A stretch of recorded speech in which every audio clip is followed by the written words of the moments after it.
sign cái ni team hian disputed district nia tin cái his speaker ania kan ti ma hen coming to chama ani speaker chama ni do ne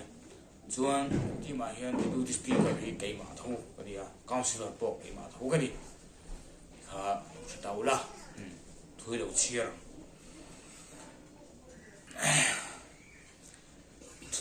thu dik te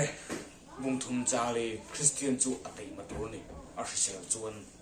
e hi dia thu ti rik te ben ni chuan lo hre sela e thu hi kar lo tuk me a ka sei em nei sei lo thei lo a tur a de zo rong lo puin an fiat a tur ni ka ria chu an sei lo ei Christian chu atei ma tur ni a sel chuan kan ti chuan anh sẽ xem lâu chúng anh tìm mà thì đâu vậy mong à bố thuộcกูlấy mới lo cầm tầm lâu chuông à thọ thì lâu ta này cũng nó chung thế à thọ thì hả em này chú vàng chuông tìm mi thật xíu đi thì và thêm một chi bọn này lâu anh lâu sẽ xem lâu thế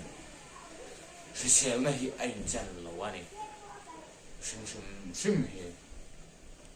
chân chú tuy có nên muốn lao cắt tập bọn về thì trên trang là bạn tập bộ hao khăn ấy tuy có nên allergy tập lâu này về thì tất này không sẽ chịu thôi này đến bây giờ chúng mình thật sự hay có đâu mình có sao đâu các bộ về là chuan căn bị lâu vàng hình lang bây giờ tầm ta cái chỗ thật sự cái này chân tập bộ anh suy giờ tay là suy tua tâm à tìm mà view buồn là cái đầm lỗ cái sự miếu lỗ chung hãy thọ thị rèn lỗ mày nè dù sẽ thằng lẹ tại là cái tí sông khá với nè cái thú cái suy chuột đây cái suy chuột thì đây mấy gì là thiếu tụt lẹ mai tụt tè giờ phải chung à nó sống là sẽ nó lâu mất rồi xe mong trả về bù lại